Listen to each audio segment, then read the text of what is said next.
Geico presents sharing versus oversharing. Earlier this week, Claire Tippins shared a princess nickname generator, 3 pictures of her dog wearing a tutu, and 2 online quizzes, including, what candy is your dream castle made of? Claire, your sharing has tipped the sugar scale and turned into oversharing. But have no fear, princess. Geico has something worth sharing with your internet kingdom, like how you could save hundreds on your car insurance just by visiting geico.com. No magic wand required. Geico, 15 minutes could save you 15% or more on car insurance. Everybody's got a price for the $1 Million Man, and if you want to get your money's worth, you listen to Unlimited Radio.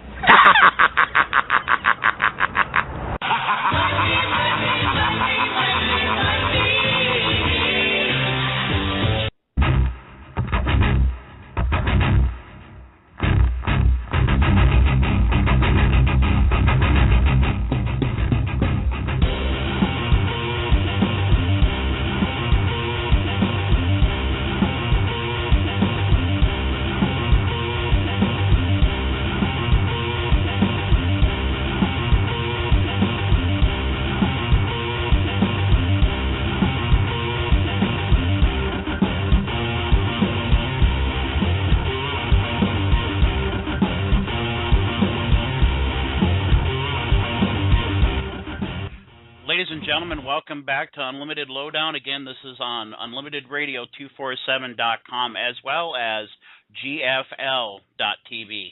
And ladies and gentlemen, what an awesome run we've been on. This is our final episode of Unlimited Lowdown before we change ships here and we change our show a little bit. And at the end of this show this evening, we will go ahead and announce the changes that will be being done here. But ladies and gentlemen, this evening, what can we say? Arguably the greatest wrestler of our era. He is a multi-time champion everywhere he's been, whether it's ECW, whether it's TNA, whether it's WWE. And ladies and gentlemen, I am speaking of the one and only, the whole effing show, Rob Van Dam. And tonight we're going to be having Mr. RVD on, and we're going to be discussing his career. We're going to be talking about what's currently going on with TNA, and we're going to be discussing a lot of stuff. So please make sure you tune in.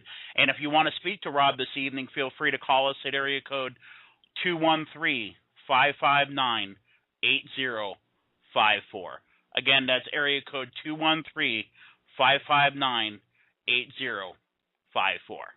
Well, ladies and gentlemen, what we are going to do is we are going to take a very quick break, and when we come back, we are going to have the one and only, the whole effing show, Rob Van Dam.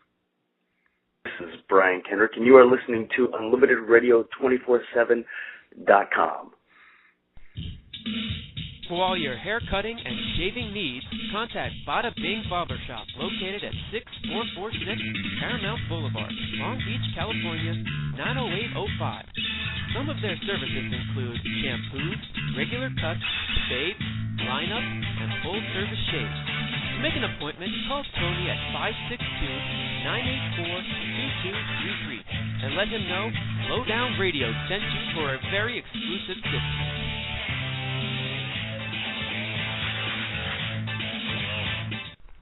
Do you remember the days before professional wrestling was called sports entertainment? Then join promoter Bob Brooks every Saturday, 3 p.m. Pacific, 6 p.m. Eastern for classic professional wrestling, as he takes you back to the golden days of professional wrestling, all the way to the 80s, on UnlimitedRadio247.com. You never know who or what she'll be pulling out from under her mat, but you can find out on Under the Mat with the lovely Paloma every Wednesday night, 5 p.m. Pacific, 8 p.m. Eastern. Hear about wrestling from a woman's perspective on UnlimitedRadio247.com.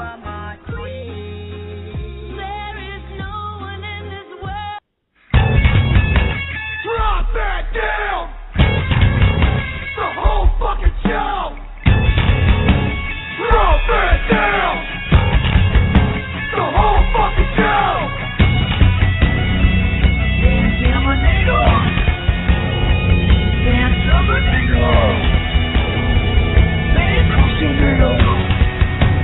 Bam!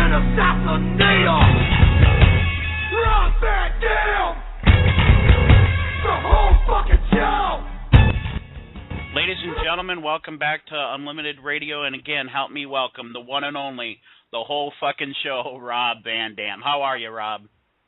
Rob Van Dam, you got him tonight? I love that guy.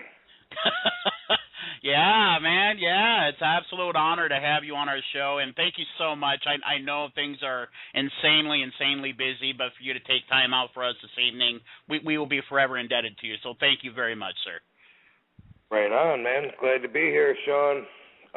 Glad to hear the unedited version of my song too. That's what I like about Blog Talk Radio. That's why I decided to do RVD Radio. They said you can make it as long as you want, as short as you want. You can do it as often as you want, and you can talk about whatever, and you can use whatever language you want. I was like, sweet. What's not to love about that?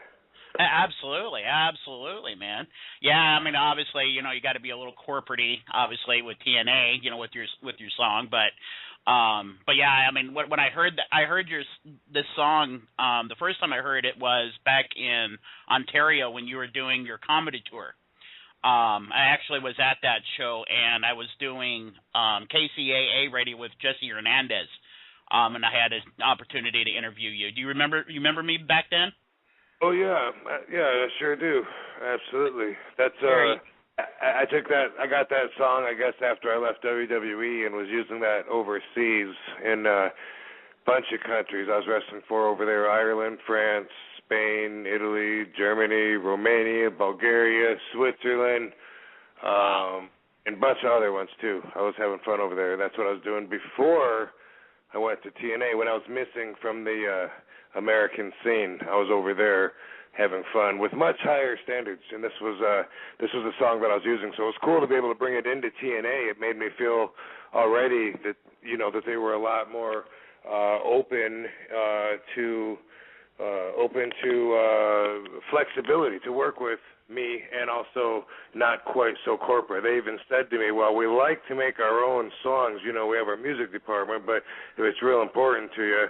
I said, yeah. And they said, let's try it, and if it doesn't work, I said, all right, cool. And obviously it was undeniably a hit because all the fans would sing it with me when I'm coming down to the ring, or sing it with the guy, Cushionator, the artist. Right. Yeah, man. I mean, it's a really catchy tune. I'll be honest with you, it's my favorite out of all the themes. I'm sorry. Go ahead, man. But I just said be honest. You said you're going to be honest with me. That's all said. No, I was saying that it's absolutely your best theme song, in my personal opinion. From your time with ECW to WWE, I like that one the best. I really enjoy it. Well, cool, man. So, but yeah, man, obviously, everybody knows your track record. I mean, let's be honest. I mean, you're a multi-time champion everywhere you've been, ranging from ECW to WWE to TNA, and out of everybody you've ever been with, which one really stands out to you the most, and as being your favorite? Are you asking about my favorite of the companies or of the title reigns? Well, let's go ahead and talk about both. Well, among my favorite title reigns out of my career, the ECW Television Championship really stood out because it gave me a chance, to set new standards and to do it my way. You know what I mean? That was Paul let me be my non-conforming self. And with that, rise to the top and make the TV title mean more than the heavyweight title, just because it was on me and because I was giving them the matches every night. And that was a really special part of my career to me, because we were bringing in opponents from Japan, Mexico, wherever, bringing in guys from different companies to challenge. And that's where I really pulled it together. All the years that I had up to that point, I pulled all that experience together to tighten up the package that was the whole effing show. So that was awesome. And, of course, beating Cena at One Night Stand was that was my crowning moment. And not just because it was the WWE title and because of the prestige that holds for all wrestling fans and wrestlers, but for me, it was, again, because I did it my own way, and I did everything throughout my life like that, and definitely in my wrestling career. So, I created the pay-per-view. I thought about bringing ECW back and talked to Vince about it and made it happen, and then we're bringing it back as a brand, as a third brand. That's awesome to see my vision come to that, and for Vince to realize, that different style had such a place because of the following and the respect that it had. And so when I wrestled Cena at One Night Stand, it was basically ECW, hardcore, extreme style, everything that I always stuck to, even though I was told time and time again to give it up. Stuck to my guns, and I won, the battle. So that was cool to be winning that, to be celebrating and by bringing it back as a third brand. I had no idea that he was going to totally destroy it later and take away everything that it stood for. So that was a really happy moment for me, and TNA is awesome right now for me. The fans get frustrated at what they see or don't see of RVD, but they take care of me, and that's all you'll ever hear me say on any interview. You're never going to hear me complaining. At the same time, in ECW, it was awesome as an artist. WWE, it was awesome exposure business-wise because I was, getting all kinds of merchandise pumped out all over the world with my image on it. So that it had its value in that. So it's all been good. Everything has its place in history. That's awesome, man. That's awesome. And ladies and gentlemen, if you want to speak to Mr. Rob Van Dam this evening, feel free to call us at area code 213-559-8054. And Rob, we do have a fan of yours that would like to speak to you. Is it okay to take a call? Sure. All right, man. We got a caller from area code 956. Caller, are you there with us? Hello. Good evening, guys. What's going on? Good evening, you. Who's this? Good evening. This is Paloma from Under the Mat with Paloma. Oh, Miss Paloma. How are you? Hello. I just wanted to actually just wanted to touch base with you guys. Rob Van Dam, I just actually want to say you've been, really kicking it. You've shown your heart and soul on the ring and off the ring always. I love that about you because there's not enough workers out there that do that. So my hands go off to you, on that as well. But the one thing that I really wanted to compliment you on was a recent movie that we purchased, and we found it. It says Wrong Side of Town. I think you might know which movie I'm talking about with that. I'm very familiar. It's my only starring role, and they put Batista on the cover instead of me. Yes, I was wondering. I was like, wait a minute. Rob Van Dam was the main character, so why is that was my thought exactly. And now the funny part is now he gets the credits for the sales of that movie too because it did really good numbers for Lionsgate, and they attribute that to Batista instead of RVD because he was on the box. So that's pretty. Oh, pretty wow. Awesome. Anyway, yeah. But you were more of the main character on that movie, and I got to admit, you really kicked ass on that role completely. I was like, wow. Thank you. Thank you very much. You blew me away on that one. I had a lot of fun with it, and it's something that I hope to do a lot more of. We have another project called The Equalizers that we're hoping to get into production soon, but from previous experience, I know that can take a lot longer than expected. But we got a project starring me that's higher in the action,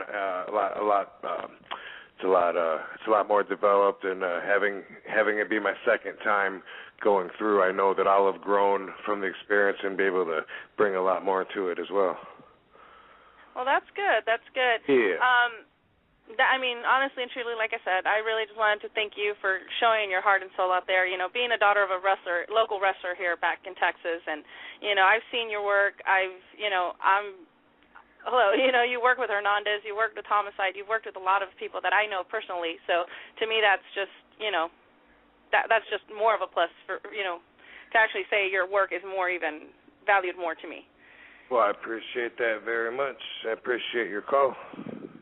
Thank you. You have a good evening, and keep kicking ass on this show tonight, and best of luck to you, Shawn, on this last show of yours. Thank you very much, Paloma. And you have a jazzer show that we can plug too? Oh, absolutely. You can come on my show anytime. Oh, what was it? You said Blog Talk Paloma or something? Under the Mat with Paloma. It's on our station, Rob, and she's on our Wednesday night show. Under the Mat with Paloma. She's actually having Shelly Martinez on this week. Oh, okay, yes. Cool. Shelly's a good friend. Yeah, so cool. Hopefully we can have you on the show too soon. So we'll keep in touch. Right on. All right, cool. All right, well, I'll let you guys go. All right, you have a good night. You have a good one. There you go, Rob. Yeah, she's actually awesome girl. Definitely, if you have some time, and I know you probably don't, but if you have some time, check her out, man. She does a really good show as well. So, with your time with ECW, obviously people remember Vince's version of ECW. And I remember discussing this with you when I was doing Jesse's show. But what was your opinion of Vince's version of ECW compared to the original ECW? Well, when it very first came out, it was almost true to nature, at least by the foundation of it. It had a lot of problems, and Paul was always fighting every show, trying to get 7 out of 10 things that they wanted on the show taken off.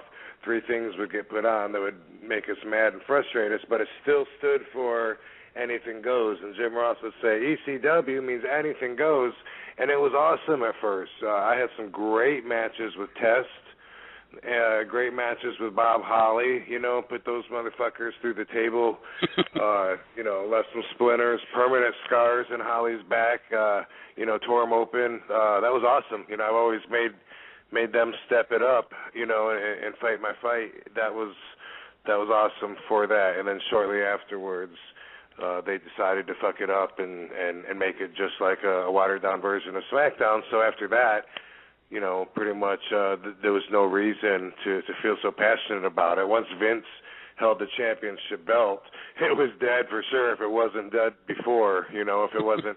And really when Bobby Lashley got the belt, we kind of felt like that was a significant line that they said, look, out with the old, in with the new, Right.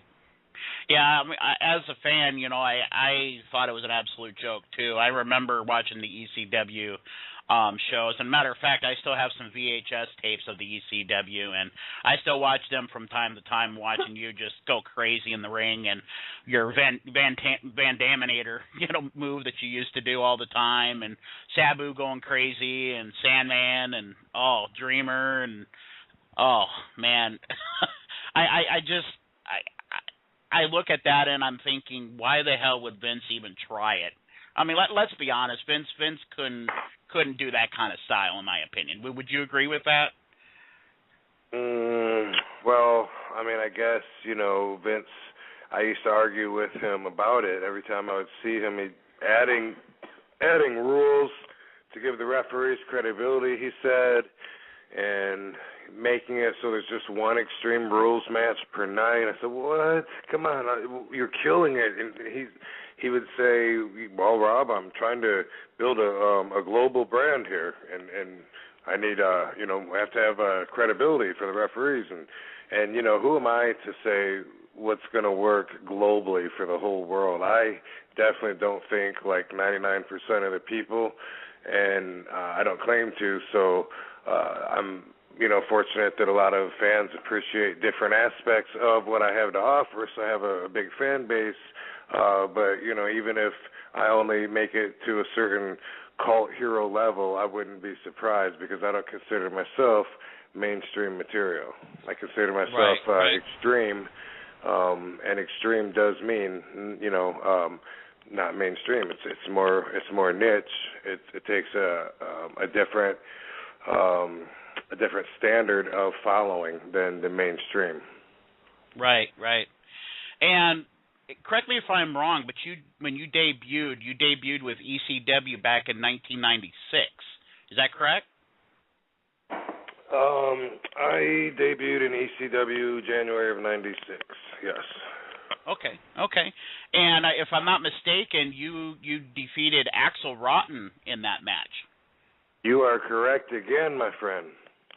Yeah, I mean, I that's another guy that was absolutely insane in that ring too, Axel Rotten. Oh my goodness. I remember seeing him in a wrestling show out here in East LA. He was doing a show with Shane Douglas with his internet pay-per-view group that he was doing, and I remember him being out here. Yeah, that was an insane match, and I also remember on March 30th when you faced Two Code Scorpio as well for the ECW World Television Championship. I remember that one, but it ended up being a draw in that match. Would that be in Asbury Park, New Jersey? I do believe you're correct, sir. Absolutely. I think I remember Two Cold Scorpio pile driving me on the ramp, the entrance ramp to get into the ring, and I couldn't figure out why I couldn't get the air like when Tommy Dreamer pile drived me at November to Remember, and I did the highest bounce from a pile driver ever in the wrestling ring. But Tommy always said it was his fat ass, and maybe it was, but that's what I remember. Remember that match.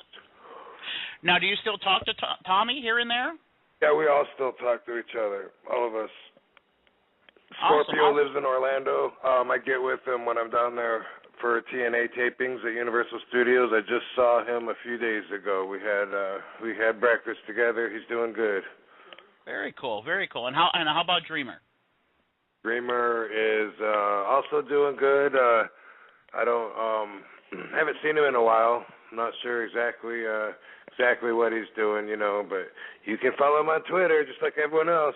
But we all keep in touch. All those guys from ECW are all tight, and we all still, care about each other and shit. But just because we're used to traveling and being on opposite sides of the world from each other, it's a kind of extended family where sometimes it's fine if you don't talk to each other for a couple of years, then you bump into each other in Japan or Germany or New York or wherever, and then you just continue like you never left off. Any wrestler would tell you that. Right.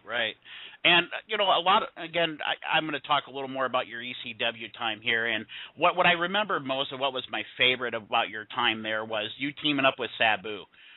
You guys had numerous different matches. And I know you guys have held the ECW World Tag Team Championships a bunch of times there too, correct? That is correct. So that is correct. Sabu what about and I Sabu? What was like a perfect fit for you? I'm sorry, what was that? What about Sabu was just an absolute perfect fit? I mean, obviously you guys look very, very fluent in that ring, and you guys obviously clicked on all cylinders. Yeah, well, I guess the main obvious connection would be that he actually trained me to get to become a wrestler way back in 1989. He's the nephew of the original Sheik, who I went to get into the business and to be accepted by and attend his wrestling school. So I would be in the ring with Sabu, and Sabu was a good wrestler. He had amateur wrestling background at that point, and I had martial arts and acrobatics, and I taught him how to do some flips and stuff, and he taught me how to wrestle, and the Sheik schooled us both. And so we kind of came in together, even though he'd been at it a little longer than me, and then I learned from him. I shared his views and learned from his psychology of a match and what entertainment is and should be.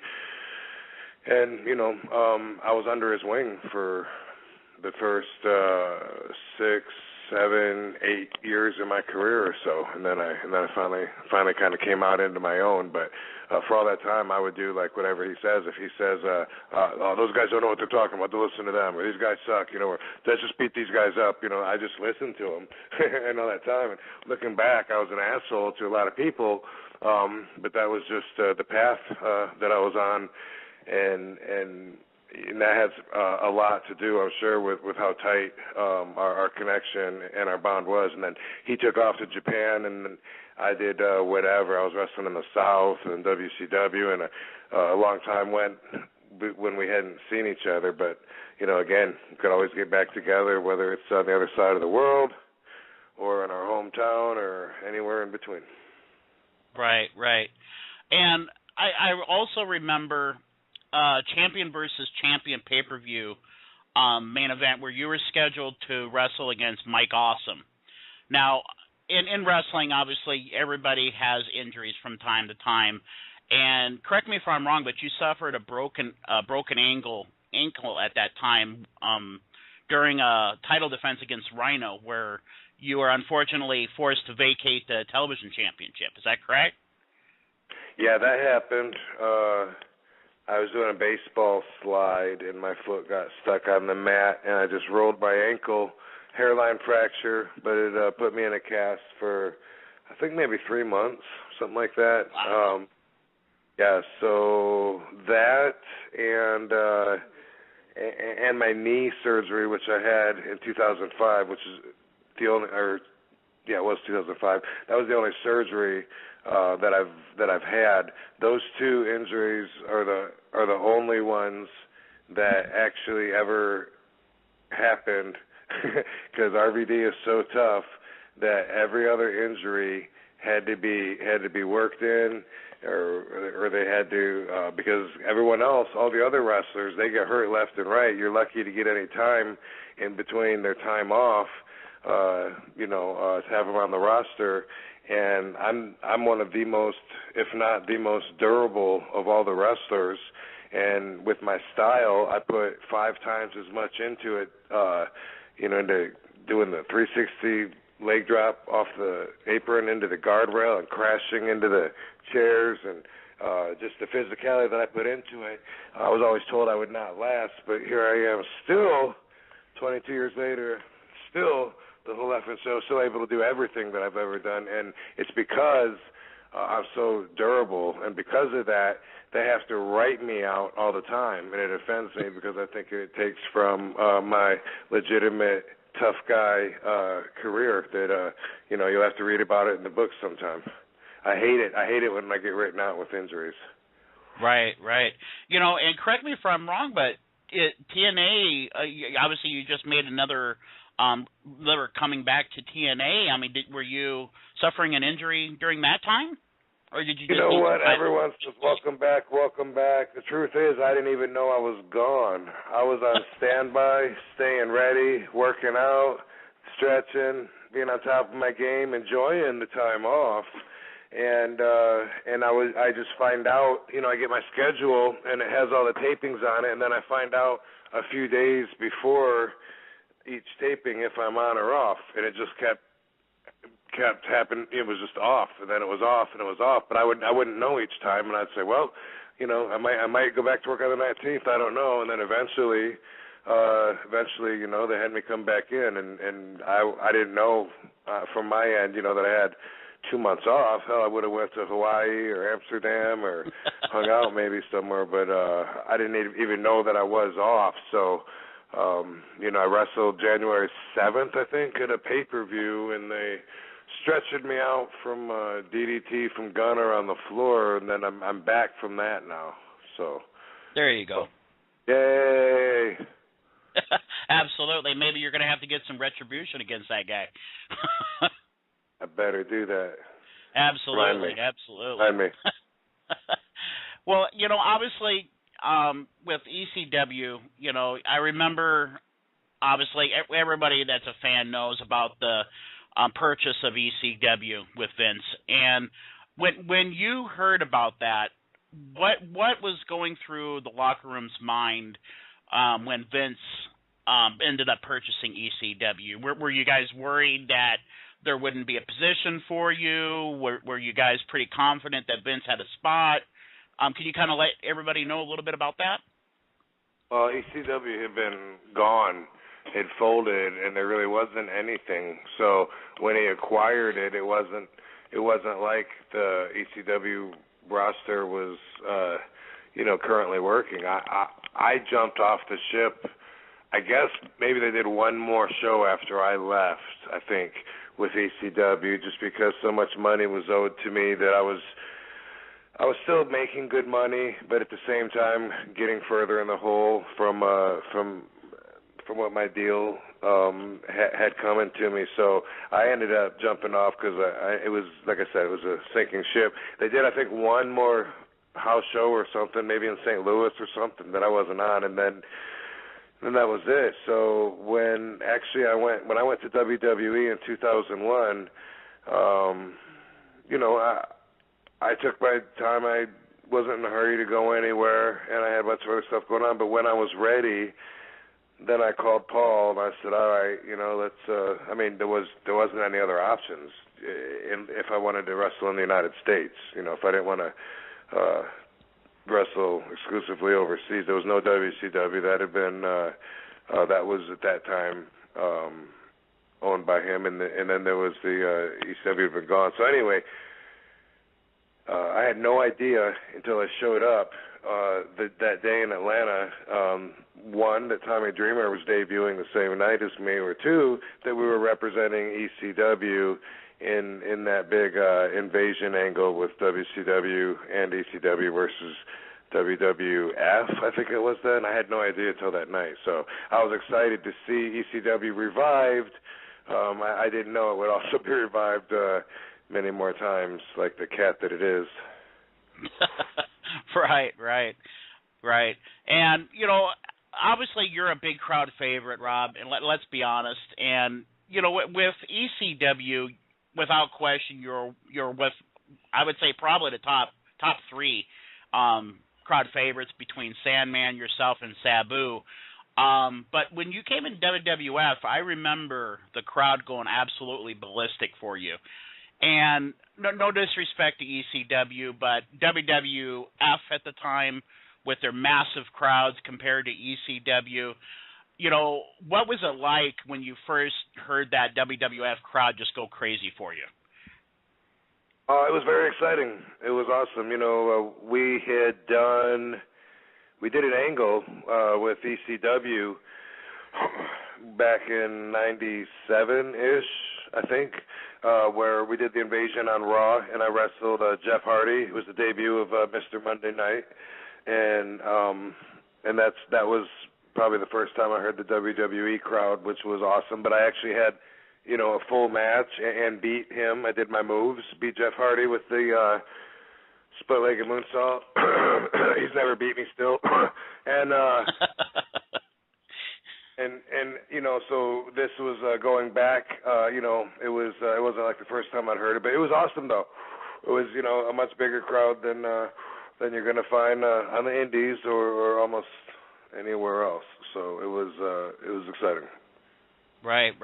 Yeah, and I remember you having a big feud with Jeff Hardy for the Hardcore Championship back then, and I remember you had numerous matches with Jeff, and I also remember you having a major feud with William Regal for Regal's Intercontinental title at that time.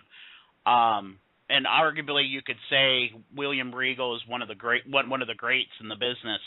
And what was it like to work that whole storyline with William for that title? Well, it was, he is very good at what he does. He's very knowledgeable, very comfortable, and a very legitimate, tough guy. So he's got a lot going for him. Not a real exciting high flyer, so it's not going to be that kind of a match. I wrestled him at WrestleMania 18, which was my first Mania, and that was in Toronto. I think it was like 76,000 people or something. There was huge crowd, so that was a pretty awesome experience. Once you do a WrestleMania, then they make an action figure from it, a video game from it, trading cards from it. That moment, is immortalized. So I always still see that match with me and Regal displayed on different merchandise and stuff. So that was cool. I actually wrestled Regal back in 92, in WCW. December 92, early 93, I wrestled him a few times when I was a young green Robbie V. And in fact, even traveled with him a little bit. And you pick up things throughout life that you just remember certain people said I remember Tess telling me I should have got the trash compactor when I got my house because he said it saves a lot of work because it'll put a lot more in the trash and I won't have to carry as much out. And I always remember him saying that. But what I remember about who were we talking about? Why Tess pop in my mind? We were talking about. We were talking about Regal and the Intercontinental. But I remember Regal, and I always remember this still. Like when I'm on the road, when I'm on the road, I remember him telling me that you should go. He said you can go 5 miles an hour over the speed limit, and he said there's never a reason to go faster than that. And I always remember him saying that, and I think about that a lot when I'm checking my speedometer when I'm driving down the road. I remember William Regal from 1993. That's awesome. Yeah, and a good friend of mine, he had a WWE tryout, and he actually got to talk to William Regal. And, you know, that's one thing I've learned in this business, and this is one thing Jesse's taught me as well with the EWF, is that, you know, when somebody talks to you from the business, and that is a legitimate veteran, you keep your mouth shut and listen. Don't say anything. Just keep your mouth shut and listen, because what they are trying to tell you is going to be carried through your whole career. Would you agree with that? That's very true. And, yeah, and when I talk to certain people, I can tell when they're really taking it in, like Chris Sabin in TNA. Like, I like to talk to him because I can tell that he realizes what you just said, and he's going to remember everything that I say, so I'm not wasting my time. So that's something that's traditional that carries on for sure. Absolutely. Yeah, man, and what and I remember back then too as well. You had a big feud with Brock Lesnar as well. Now, obviously, Brock being back now with WWE, doing the whole storyline with Cena. What do you think about Brock being back with WWE? I love it. I think when I heard that Brock came back and what they're doing with Cena versus The Rock, I thought that sounds like the biggest thing that you could possibly do in wrestling right now. So I thought it was great. And I love that Brock proved all the naysayers wrong, because when he left WWE, people gave him shit for it. People were really talking bad behind his back, like, what an idiot. Main event, he's making all that money, he's the champion. He just walked off, so okay, I'm done now. And everyone like gave him so much shit. And really, it's a really hard job being on the road with WWE. Oh my God, it's so exhausting and draining. And I'm more surprised that more people don't quit. You know, I'm more surprised that that many people can stay and survive. If I was the first one to do that schedule like a guinea pig, and they'd say, "Will that work?" I'd say, "No, fuck no. People can't do that. People, you know, there's no sleep and there's no, you know, taking care of your health. I mean, it's pretty rough." But anyway, I'm not complaining about it. I'm just saying, for whatever reason, I totally understood lots of reasons why somebody would have, you know, their own values and would want to walk away. And when he did join football, people were like, what? He thinks he's going to do football? So I loved it that, you know, he was kind of successful. From what I understand, I think from what I heard, if he would have went to the training camp or whatever, he could have had a deal. I don't know, but whatever, I was proud of him. And when he went to UFC, I said, man, this guy's the strongest guy I've ever been in the ring with. He's a physical freak. I said, I can't see anybody beating him. That's what I said when he first went there. I said he's going to be unbeatable, and I was really surprised, you know, that when Frank Mir found the weakness, and then, you know, then we saw later on, you know, he started showing some more weaknesses.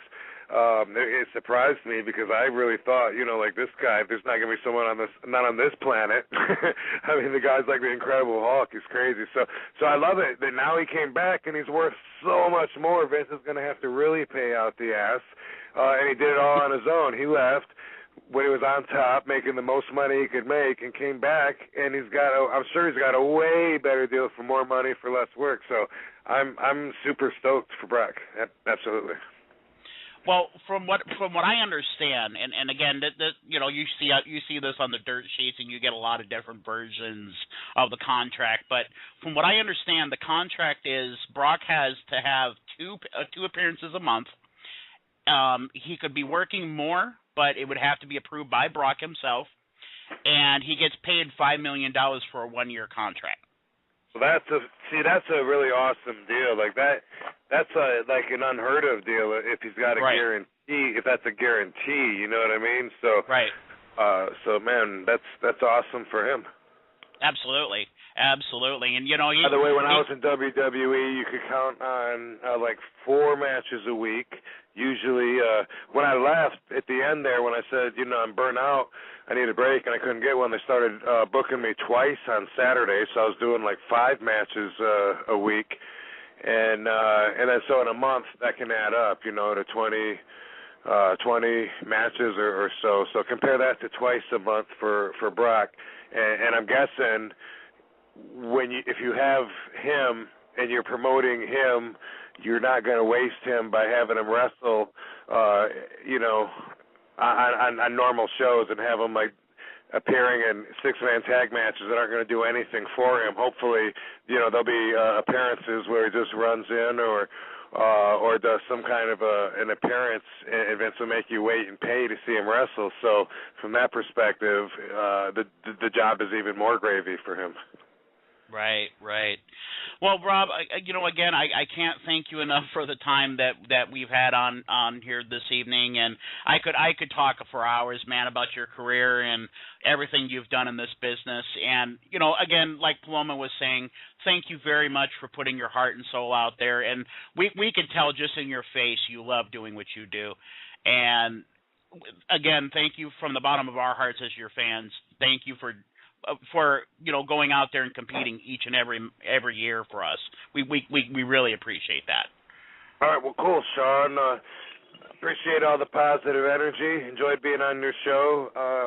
RobVanDam.com is the place to keep up with me and all of my activities. I'm always working on adding stuff to the site to open up more of my life to you, to the public. So I'm always I'm going to be adding a whole bunch of stuff on there because I got all these other tons of projects outside the ring, and I gotta start letting people in on that shit pretty soon too. So keep up with me at RobVanDam.com. And what about your radio show, Rob? Where can everyone see your and see that there too? There's show? A link to that there too. It's a blog talk radio show, RVD Radio, but you can go to RobVanDam.com and you can see that. You can see audio blogs that I do a few times a week, and we just started adding RVD TV episodes back up, so I'm going to start filming some new ones. I've got some in the can already that I got to edit and put up. Got photo albums. I'm going to start. We just got those back up, so I'm going to start adding fresh photo albums each time I go to TNA tapings at Universal Studios, and I try to always make that the hub. I got the Facebook and all that stuff too, but it's all accessible through RobVanDam.com. Awesome, Rob. Well, thank you very much, sir. I appreciate it, and if you need anything from us, feel free to let us know. We're here for you, sir. Okay, cool. Thanks, Shawn. Thanks, everybody. All right, Rob. You also. Well, ladies and gentlemen, that was the one and only Mr. Rob Van Dam. And when we come back, we are going to wrap up today's show. We're going to go ahead and let you in on exactly what's going to be happening with this show on UnlimitedRadio247.com. Again, this is Shawn Cloth, and we will be right back. This is Brian Kendrick, and you are listening to UnlimitedRadio247.com. For all your hair cutting and shaving needs, contact Bada Bing Barbershop, located at 6446 Paramount Boulevard, Long Beach, California, 90805. Some of their services include shampoos, regular cuts, fades, line-up, and full-service shaves. To make an appointment, call Tony at 562-984-2233 and let him know Lowdown Radio sent you for a very exclusive discount. Do you remember the days before professional wrestling was called sports entertainment? Then join promoter Bob Brooks every Saturday, 3 p.m. Pacific, 6 p.m. Eastern for classic professional wrestling, as he takes you back to the golden days of professional wrestling, all the way to the 80s, on UnlimitedRadio247.com.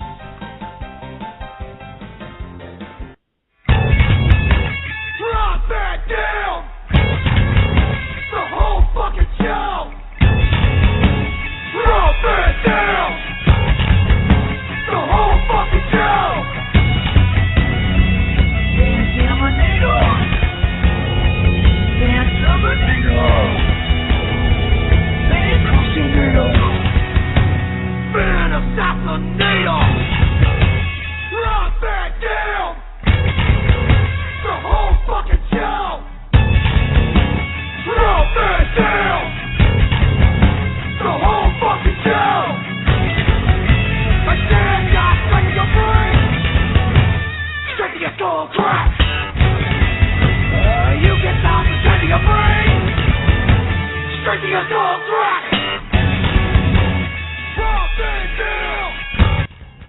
Ladies and gentlemen, this is Shawn Cloth again from UnlimitedRadio247.com. And ladies and gentlemen, I just wanted to announce, obviously, this is going to be the ending of Lowdown Unlimited Radio. Now, don't be alarmed, though. I'm not going anywhere. What we are going to be doing is we're going to be dedicating this show to a company called Pro Wrestling Massive. Now, for those of you that do not know about Pro Wrestling Massive, please make sure you check them out on Facebook, because I'll tell you right now, things are getting extremely, extremely massive in California. And we're going to be doing a show dedicated to that company. We're going to be bringing on their wrestlers, and we are going to be bringing on one of the crowd favorites as my co-host, Mr. Sam Knight. He's going to be coming on, and we're going to be having an absolutely awesome show. He's my best friend, and it will be an absolute honor to be able to have him on. So, ladies and gentlemen, this has been Unlimited Lowdown. Thank you very much for the awesome run. And, again, make sure you tune in next week, Mondays, at 6 p.m. Pacific Standard Time. Thank you very much, and have a fantastic evening.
Geico presents sharing versus oversharing. Today, Bridget Griffin shared a video of her daily yoga routine, 2 self-help articles, and her new blog called Build Your Inner Bridge with Bridge.